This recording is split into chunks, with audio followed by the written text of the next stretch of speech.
Boa noite a todos. Uma alegria da nossa parte voltar a essa casa, ver alguns rostos conhecidos e conhecer tantos outros. E num dia muito especial, em que é um momento de nascimento, mas não só nascimento de corpo físico, mas nascimento de novas concepções, de novas ideias, de novos projetos. É isso que nos inspira o Natal de Jesus. E para auxiliar, nos inspirar, nós vamos trabalhar uma passagem do nosso Cristo, Jesus, durante aqueles breves anos em que Ele esteve conosco, mostrando o caminho, nos indicando como conquistarmos, chegarmos ao reino de Deus. Então, para os que não conhecem a passagem da primeira multiplicação dos pães, nós aqui colocamos para que os companheiros pudessem acompanhar. Primeiro vamos conhecer e depois nós vamos usar o estudo interpretativo do Evangelho para extrair, para retirar o espírito da letra. A vida que tem por trás dessa passagem. Os ensinamentos que ela nos assinala. Porque não é uma mera passagem descritiva de um fenômeno maravilhoso. Tem ali muitos elementos do nosso cotidiano, da nossa vida. Então a passagem relatada, como nós mostramos aqui pelo evangelista Mateus, no capítulo 14, os versículos 15 a 21. Mateus assim relata para nós: Jesus, ouvindo isso, retirou-se dali num barco para um lugar deserto, à parte, separado. E quando as multidões o souberam que ele estava ali, seguiram-no a pé desde as cidades. E ele, ao desembarcar, viu uma grande multidão. Então Jesus viu uma multidão. E compadecendo-se dessa multidão, curou os enfermos. Tendo curado à tarde, aproximaram-se dele seus discípulos, dizendo: este lugar é deserto e a hora está avançada. Despede as multidões, para que, indo às aldeias, possam comprar alimentos. Mas Jesus disse aos discípulos: não precisam ir, dá-lhes vós de comer. Então, eles, os discípulos, lhe disseram: não temos aqui senão 5 pães e 2 peixes. Então, Jesus disse-lhes: trazei o que tem. E, ordenando à multidão que se assentasse sobre a relva, tomou os 5 pães e os 2 peixes, e erguendo os olhos ao céu, deu graça, e partindo os pães, entregou-os aos discípulos, e os discípulos entregaram à multidão. E todos comeram, se fartaram, e ainda eles, os discípulos, apanharam dos fragmentos que sobraram 12 cestos cheios. Ora, os que comeram foram cerca de 5.000 homens, além de mulheres e crianças. Passagem curiosa. Nós temos aqui fenômenos característicos da época de Jesus, que é característicos da história. Por exemplo, o barco, por exemplo, a forma de alimentação, o pães, o peixe, que é característico daquela época, história. Mas nós temos aqui também nessa passagem elementos importantíssimos de cunho até maravilhoso, como curas e até o que nossos irmãos de outras religiões chamam de milagres, que nós vamos ver que do ponto de vista da ciência, que a doutrina espírita também utiliza para estudo e reflexão, nos mostra que é possível que é uma lei possível, natural. Então, é maravilhoso, porque nós não conseguimos fazer, mas aqueles que o sabem manipular os elementos que existem na terra, é possível fazer multiplicação de alimento, fazer curas. E esses elementos maravilhosos é um segundo aspecto da passagem, mas tem um terceiro. Porque a fala de Jesus, a ação de Jesus, não é somente para nos maravilhar, não é somente para relatar a história. E aí o terceiro fator mais importante dessa passagem, que é o que nós vamos tentar nos ater na noite de hoje, para sairmos daqui alimentados, fartados, igual essa multidão que procurou Jesus, que são os elementos espirituais.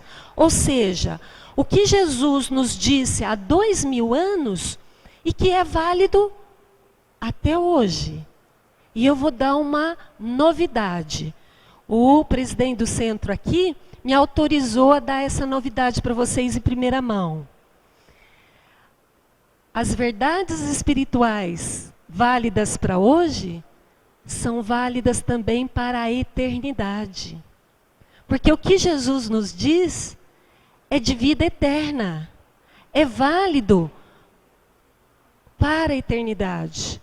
Não é válido só para 2000 anos, nem para hoje, mas vai ser código de conduta e não tem prazo de validade.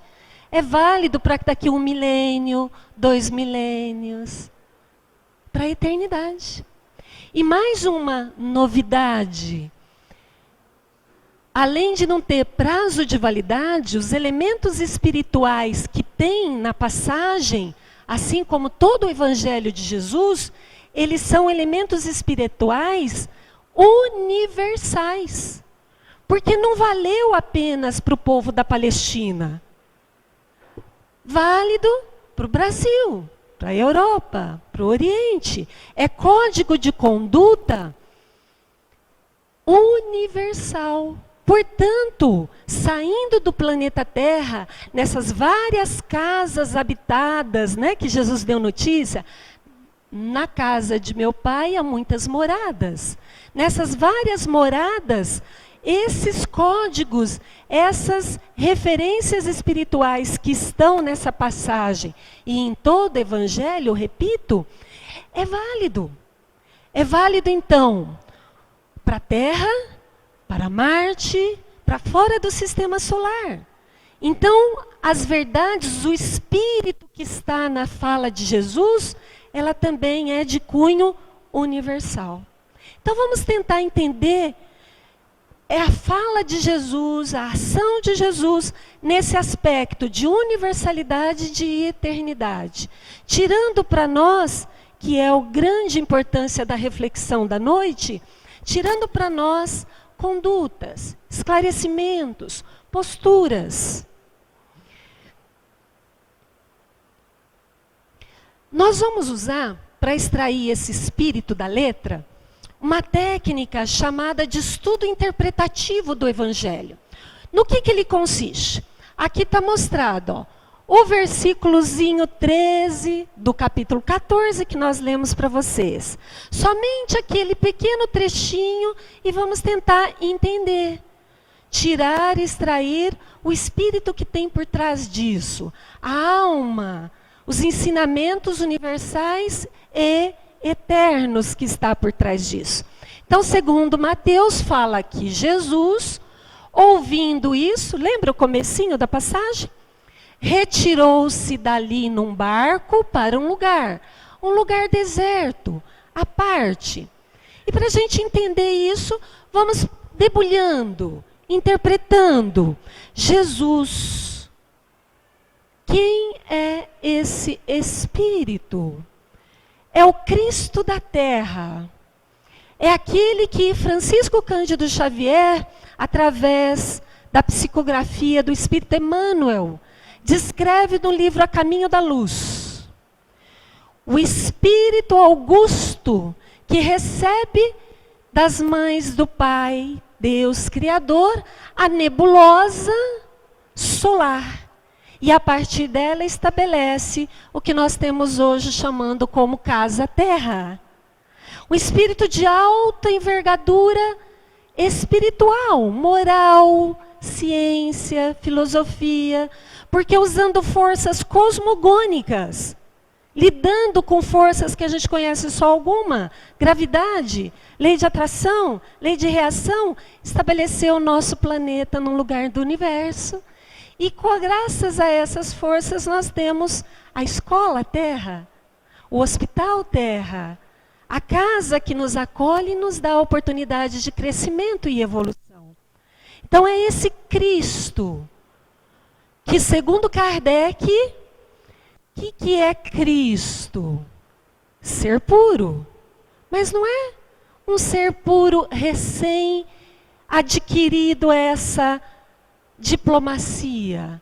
É um espírito puro já bastante antigo. Segundo Kardec define, espíritos crísticos são espíritos puros no mais alto grau de evolução.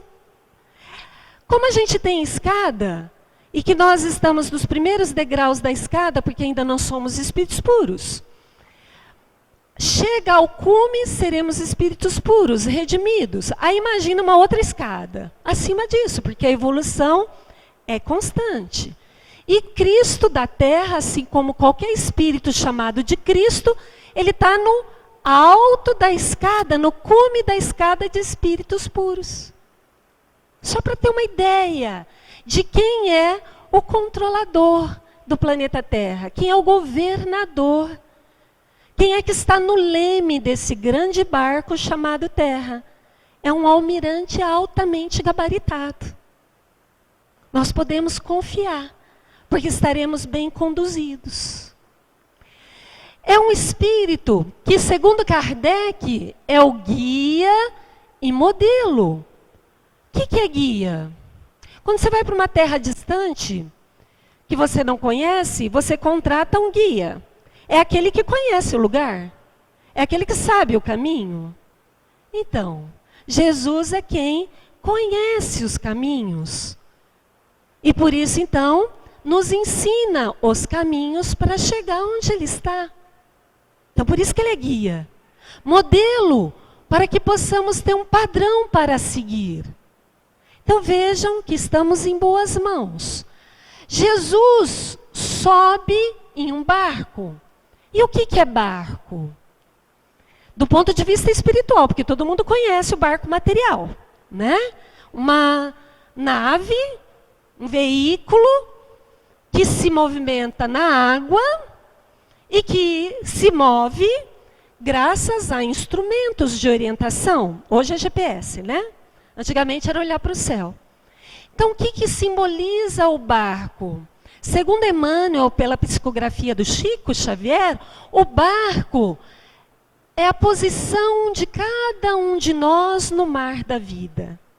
Alguns estão com o barquinho atracado na margem e não querem sair de jeito nenhum para o mar da vida. Querem ficar ali na inatividade. É um barco bem equipado, porque hoje em dia todo mundo tem GPS. E o nosso é de alta geração. O nosso GPS está programado para ser espírito perfeito. Todo mundo tem essa programação. Porque todos têm origem divina. Todos são criados por Deus. Então já temos embutidos em nós o equipamento necessário para sermos igual o modelo Cristo. Mas alguns teimam em ficar na sua posição, atracado, parado. Preguiça de fazer, né? Não quero preocupação, não quero dificuldade, não quero complicação. Então fica com o barco atracado. Outros estão no mar da vida, como nós, na busca do farol divino.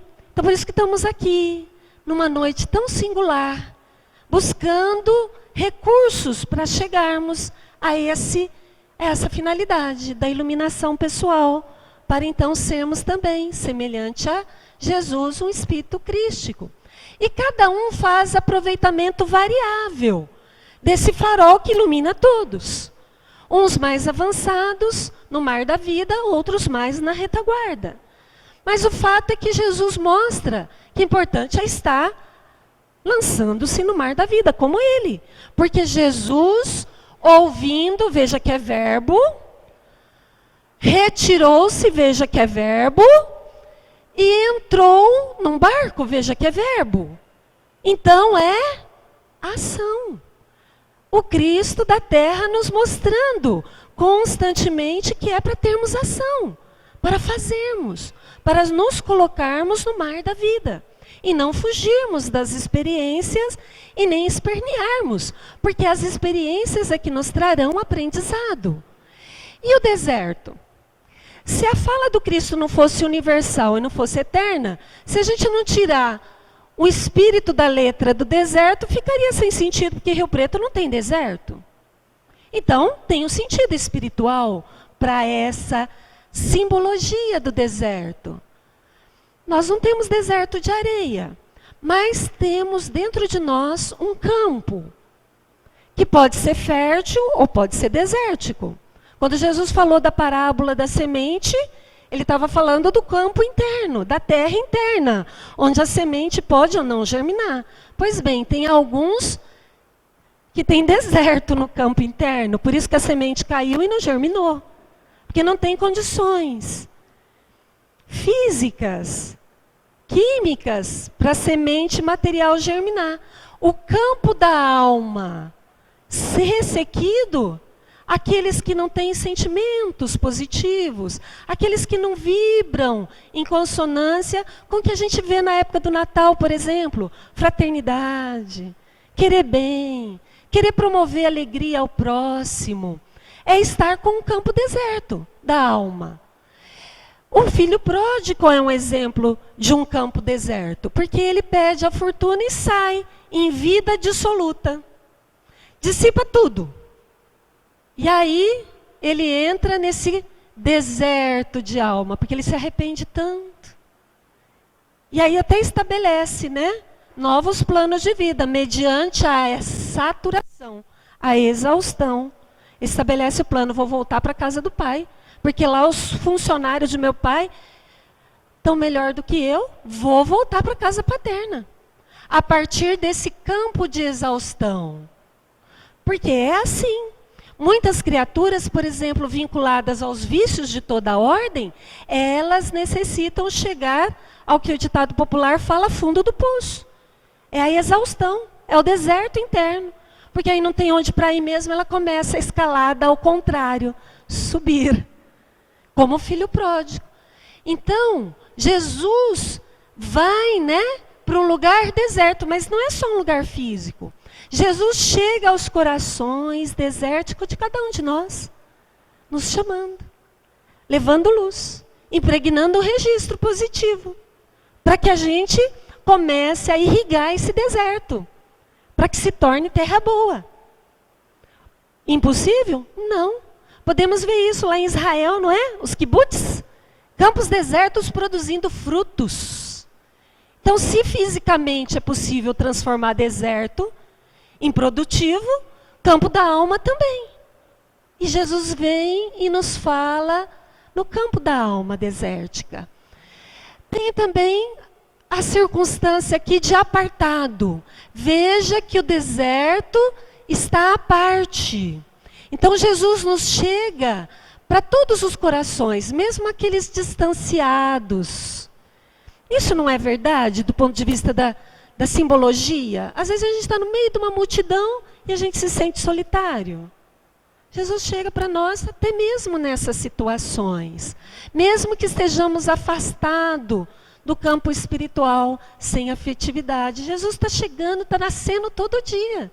Por isso essa expressão, queremos que Jesus, o Natal de Jesus seja todo dia. Mas como? Para festa? Para comer e se fartar? Não. Nascer dentro do nosso campo íntimo. É assim que ele nasce todo dia. Continuando ainda o versículo 13, fala Mateus que Jesus vê a multidão. E a multidão, quando o vê, quando sabem dele, saem ao seu encontro. Que multidão é essa?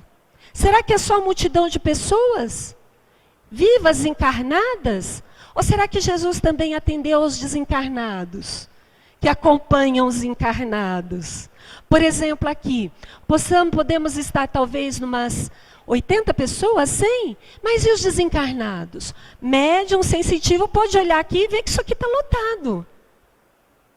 Então a multidão não é só de encarnados.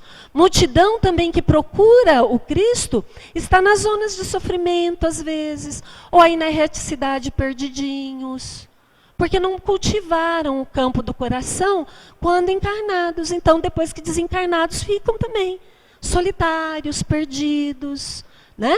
Então Jesus chega para essa multidão de sofrimentos, de sentimentos, e aí a gente pode entrar numa essência mais sutil.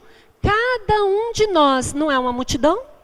Por exemplo, agora, toma consciência de você mesmo. Você está de corpo e de alma acompanhando a linha de raciocínio ou o pensamento está fugindo? O que eu vou fazer amanhã? Que eu tenho que voltar ao banco trabalhar? Que eu tenho que cuidar da casa amanhã? Que eu tenho que limpar a bagunça que está lá? Não somos uma multidão também no nível de mente? Porque várias coisas fervem aqui dentro. E Jesus consegue ver tudo isso. Porque é o espírito crístico, no mais alto grau. Não consegue nos ver por dentro. O que está passando? Quem somos? O que desejamos? Ele é o Cristo, é o modelo da Terra. O Pai entregou-nos a Ele, para Ele tutelar a nossa evolução. E a multidão, ao saberem que o Cristo estava lá no barco, chegando, tiveram desejo, sentimento, pensamento interno de buscar algo que faltava. E nós estamos enquadrados nessa multidão ou não? Eu acredito que sim, porque se estamos aqui, porque estamos buscando alguma coisa. Estamos tentando drenar o deserto interior para que seja mais vicejante, mais rico, mais harmonioso. Então nós nos encontramos como essa multidão a buscar Jesus. E será que somos mesmo igual à multidão? Diz o evangelista Mateus que a multidão seguiram ele, Jesus, a pé. O que é a pé? A pé significa esforço, não é? Porque de carro é fácil. Chegar daqui a Mirassol, 10 minutinhos. A pé dá para chegar? Dá. Vai demorar um tiquinho mais. Mas se você colocar um pé na frente do outro, consecutivamente, sem parar, daqui a algumas horas você está lá. Então, a pé significa esforço, boa vontade, disciplina, sair da inatividade, pegar a âncora do barco, puxar para cima e começar o caminho. Veja que essa multidão começou. Souberam de Jesus e partiram em direção a Ele. E aí nós nos perguntamos, nós já conhecemos Jesus? Estamos a pé? Ou já até adquirimos um barquinho com motorzinho? Como que é o barquinho com motorzinho para andar um pouquinho mais rápido? Mais esforço, mais disciplina, mais perseverança naquilo que a gente sabe que é o correto, que é lídimo, que é verdadeiro. Aí então nós estaríamos com um barco motorizado e não a pé. E seguir, a multidão segue, busca Jesus. Como é que a gente pode buscar Jesus? Prece é um mecanismo, mas só esse basta. Lembra da passagem de Zaqueu? Buscou Jesus, subiu numa árvore, porque ele era baixinho. Aí o que Jesus fez quando encontrou Zaqueu lá em cima da árvore? Zaqueu, desce, que hoje cabe me hospedar em sua casa. Quer dizer, Zaqueu, desce e vamos trabalhar. E vamos agir. E vamos fazer. Então, seguir é verbo, é ação. Para seguir Jesus, nós temos que então, em prece, levar o pensamento, mas ir imprimindo registros de Jesus dentro de nós. Que registros são esses? A leitura de um bom livro, ao ouvir e meditar uma palestra, ao assistir um programa na televisão ou no computador que seja de cunho educativo. Isso são registros que também faz a gente seguir, porque nós vamos adquirindo valores, vai acrescentando valores dentro de nós.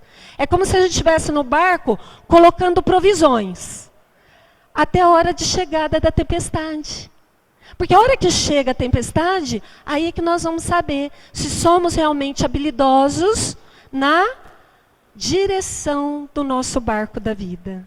Só na hora da dificuldade. Por isso que as dificuldades vêm. Elas não são castigo. Elas não são punição. Elas são técnicas pedagógicas. Para que venhamos a usar os recursos que a gente foi angariando, os conhecimentos, as reflexões, as pequenas ações que a gente foi fazendo. Aí, diante da dificuldade maior, conforme nós agirmos, comparando com a escola, se tirarmos nota 10 ou nota 8, isso vai ficar impresso dentro de nós, é patrimônio nosso, aprendemos. Então, a partir do elevar o pensamento, a partir dos reflexos, os registros que são produzidos, e diante da convocação de fazer, de realizar, de dar o testemunho, uai, você não é espírita? Por que você não tem paciência com sua mãezinha? Aí é a hora de sedimentar. Entenderam? São passos. Jesus não, comparando com direção de trânsito, Jesus não quer que a gente pegue o carro e aprenda a dirigir de um minuto para outro. Nos dá autoescola, nos manda mestres habilidosos, e depois sim você pega o carro. Se não bater, tá bom. Se conduzir ele direitinho, significa que aprendeu. É assim os registros, o seguir a Jesus. É não parar a caminhada, né? No versículo seguinte, no 14, o Mateus continua a passagem nos dizendo o seguinte: e ele, Jesus, ao desembarcar, ao sair do barco, viu a grande multidão. Então Jesus, como a gente estava colocando, nos vê na intimidade. Olha só, ele é capaz até de nos ver. Não Yara de hoje, na atual existência, mas a personalidade da existência passada. Que podia ter sido Marcos, João, Joaquim, José, Josefina. A da outra, a da outra. Jesus sabe até nossos roteiros migratórios das reencarnações. E isso é tão visível no Evangelho, que Jesus é colocado no Evangelho como pastor, não é? E nós como ovelhas. Vou só falar para vocês o que acontece lá na Palestina, para quem recebe o título de pastor de ovelha. Para ser pastor, lá no Oriente Médio, um bom pastor, existe uma competição, existe um exame, existe um teste. O pastor é vendado, e de olhos vendados, apenas aproximando-se da sua ovelha, ele tem que ser capaz de, pelo toque, pelo cheiro, saber quem é ela, o nome dela. Saber quem são os pais dela, a descendência dela. Se pastor na Palestina é assim, imagine o pastor Jesus, as nossas almas. Ele nos conhece pelo cheirinho. Ele nos conhece pelo tom vibracional nosso. É o pastor exímio, que nos conhece na intimidade, inclusive as nossas personalidades de vidas passadas. E olha que nós somos um condomínio de personalidades, ou seja, um grupo de personalidades, porque já tivemos tantas encarnações. Os egípcios falam que na Terra, em média, os egípcios, que foram umas 700 reencarnações, na fase de seres humanos. Então há muitas vidas que nós tivemos em diferentes idiomas, em diferentes climas. O Emmanuel fala isso. Cada um de nós já falou diferentes línguas, já viveu em palácios, já viveu em desertos, já viveu em favelas, já viveu nas diferentes circunstâncias que a vida da terra favorece. E Jesus nos conhece com essa intimidade. E Jesus, olhando a multidão, compadeceu-se dela e curou os enfermos. O que é compadecer-se? É mover-se no campo do sentimento, não é? Compaixão. Graças a Deus que nós somos mais medidos pela compaixão do que pela justiça. Porque se fosse só justiça, o que merecíamos na verdade, nós estaríamos fritos. Porque nessas 700 vidas, em média, que talvez já tivemos, tantas bobagens que a gente deve ter feito. Matar e roubar deve ter sido assim as mais levezinhas. E se nós fôssemos medidos e recebêssemos justamente de acordo com a justiça, nós não teríamos a vida que temos hoje. Mas acontece que a justiça de Deus, ela é permeada de misericórdia. Emmanuel deixa bem claro isso na seguinte frase: reza a misericórdia divina, que se a dor no tipo expiação maior, da lei de ação e reação, ao encontrar uma criatura naquele momento para cobrança daquela dívida, a encontra trabalhando, reza a misericórdia divina, que apenas seja suspensa por tempo indeterminado. Misericórdia.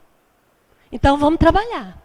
Vamos fazer igual está aqui na passagem. Agir, se colocar a pé, se der, é possível graças aos estudos, às reflexões. Vamos pegar um barquinho motorizado para adiantar nosso processo de evolução.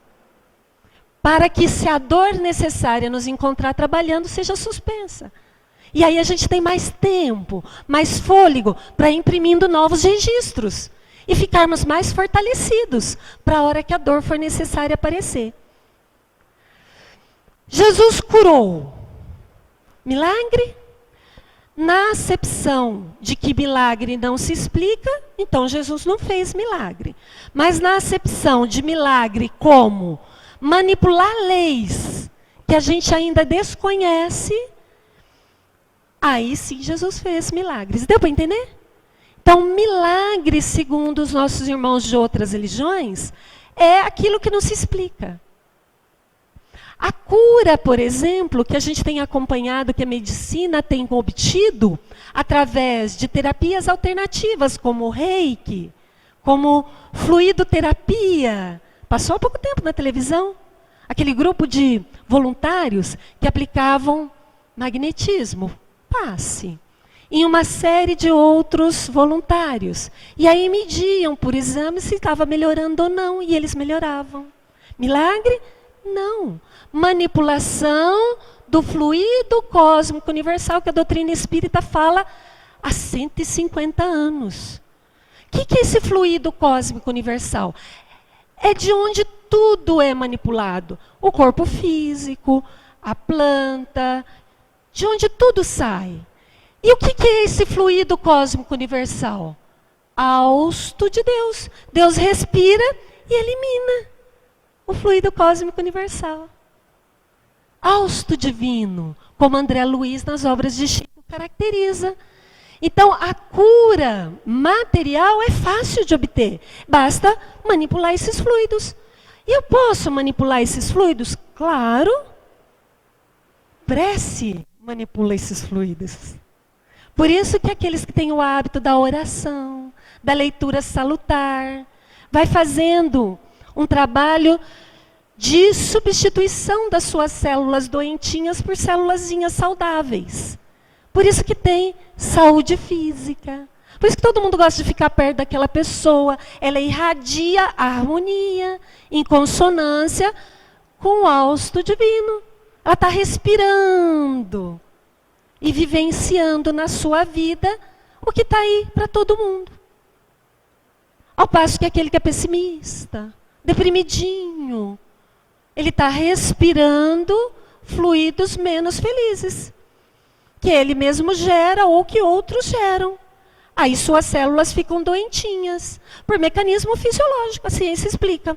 Quando você faz algo agradável, elimina neurotransmissores como endorfina, que é o hormônio do prazer, que é o hormônio que trata, anestesia as células.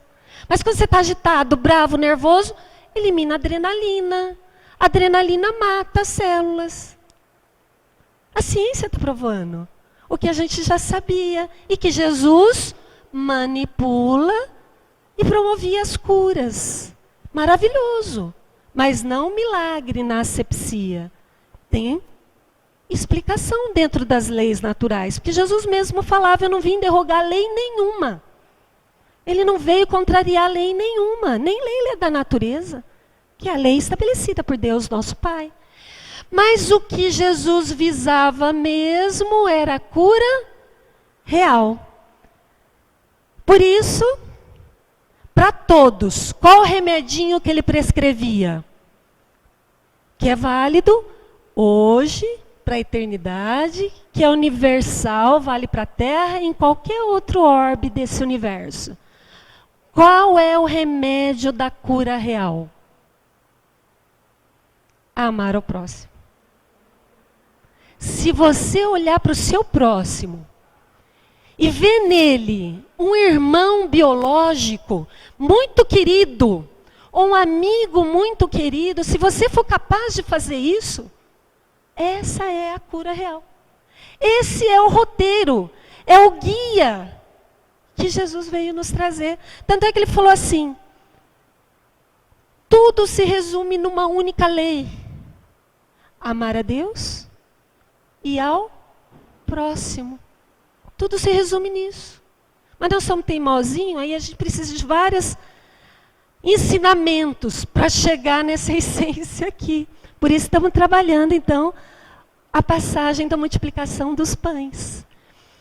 Versículo 15. Tendo chegado a tarde, aproximaram-se dele os discípulos de Jesus e disse, esse lugar é deserto, e a hora está avançada. Despede, manda embora a multidão, para que elas possam ir a aldeias e possam comprar alimentos. Vocês verificaram aí que os discípulos dão ordem para Jesus?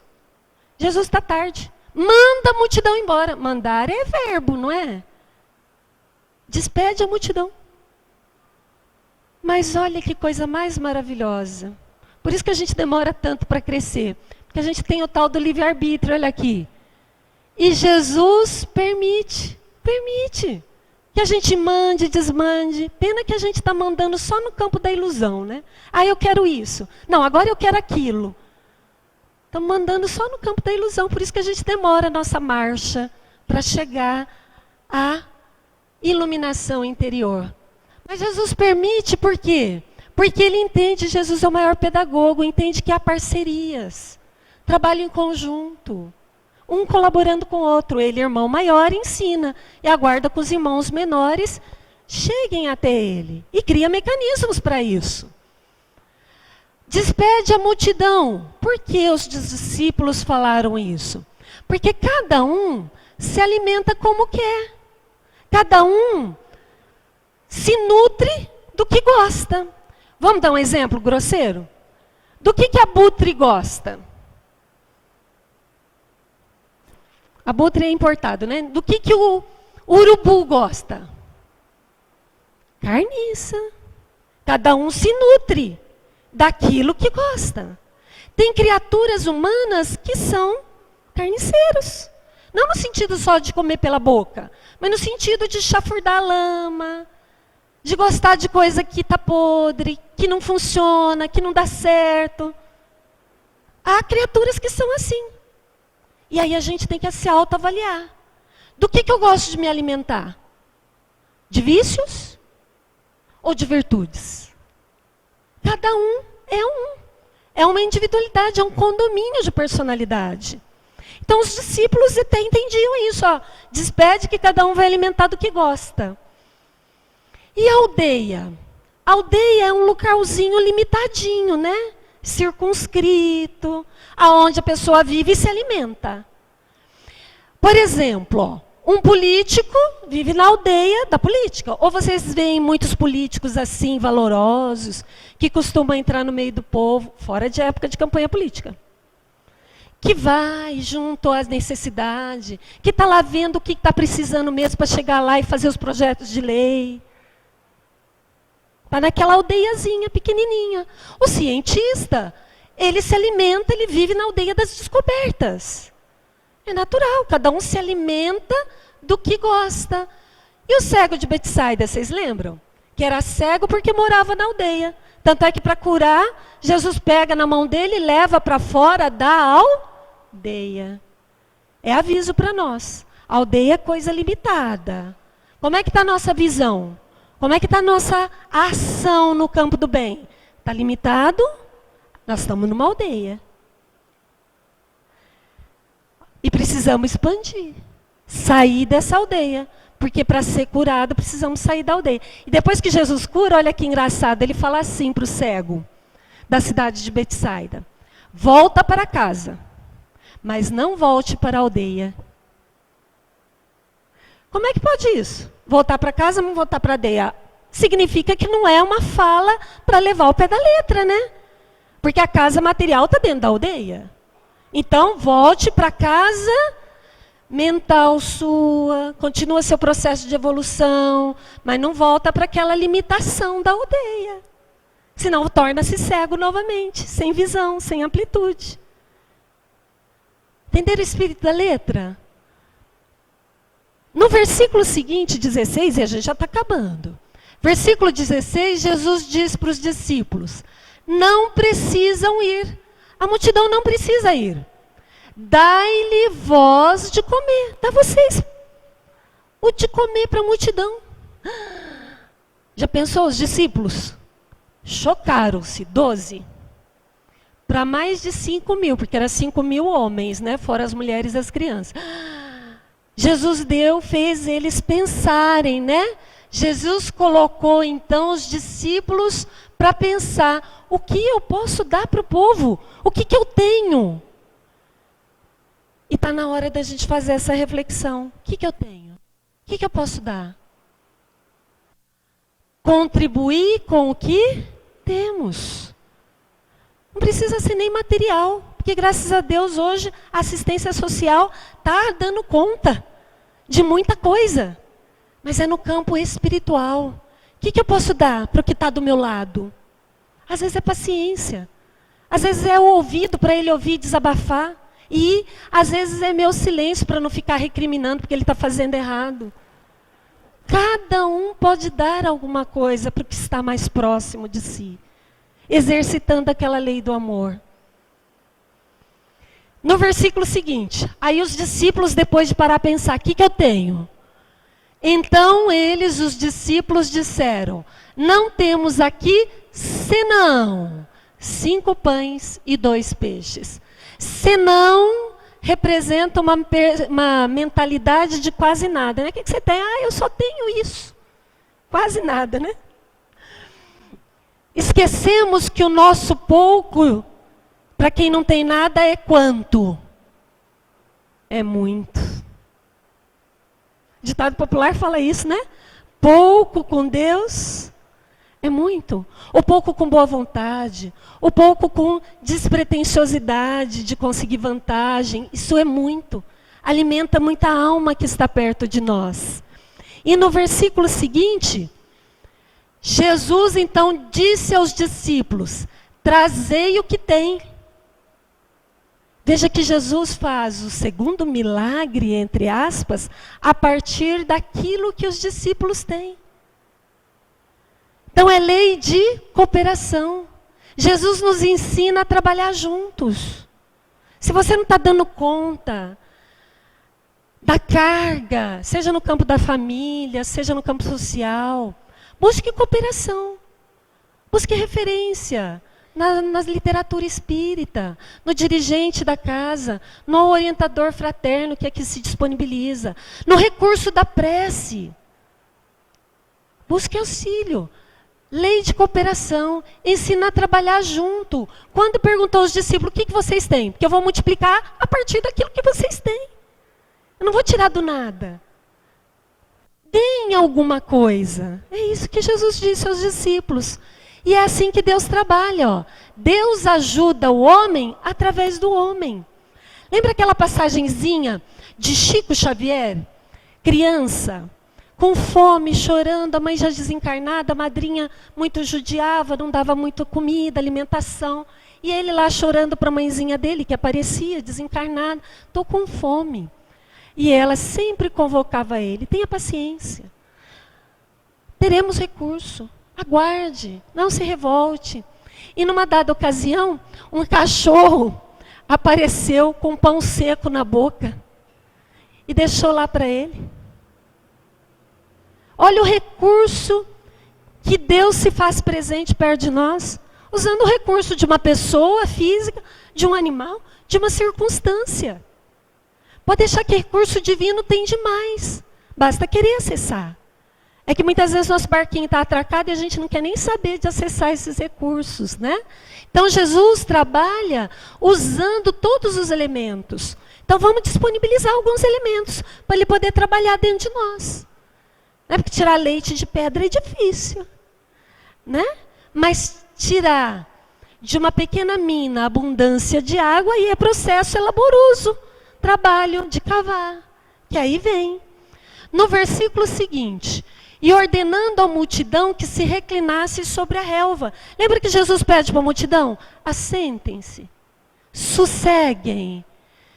A multidão não tem discernimento, então Jesus acalma, dá um piso de segurança. É lição para nós. Na hora que tiver uma multidão de dificuldade, de tumulto, de complicação, o que você vai fazer? Arranca os cabelos? Desespera junto?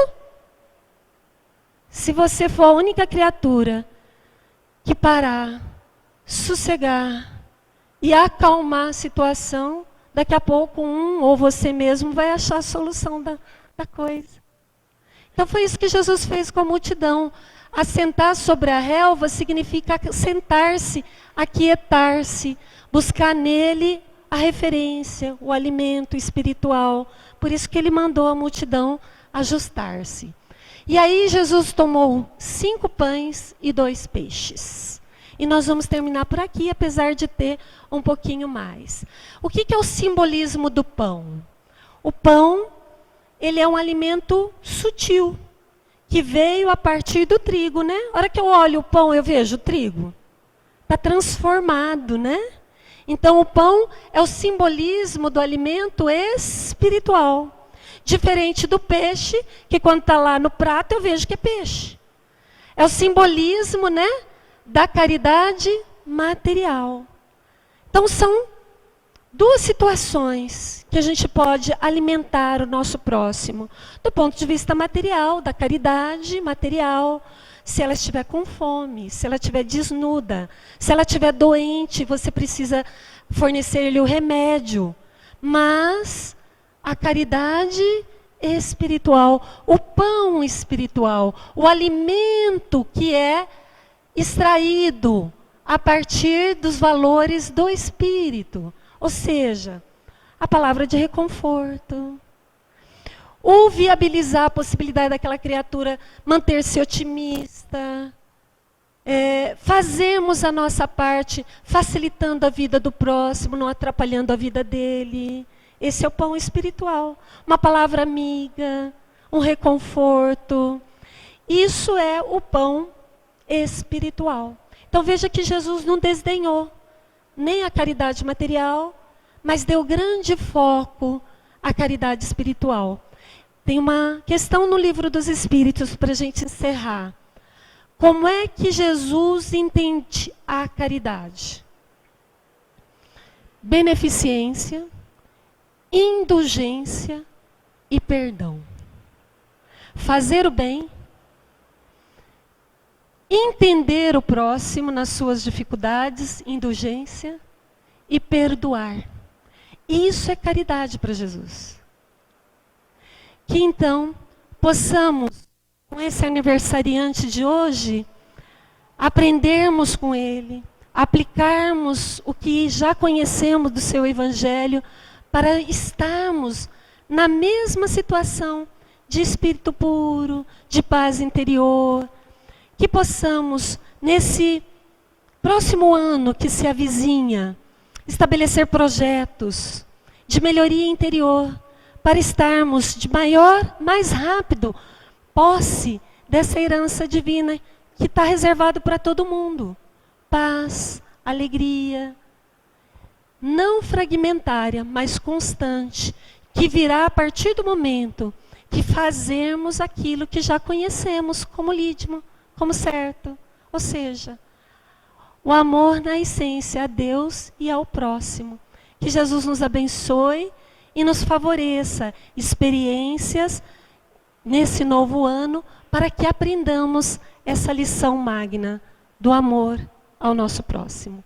Muita paz, muito obrigada. Que tenham um bom retorno aos seus lares, junto aos familiares, e que possam lá vibrar junto com eles, com fraternidade, com amor, exercitando esse amor ao próximo, porque o mais próximo é o familiar, né?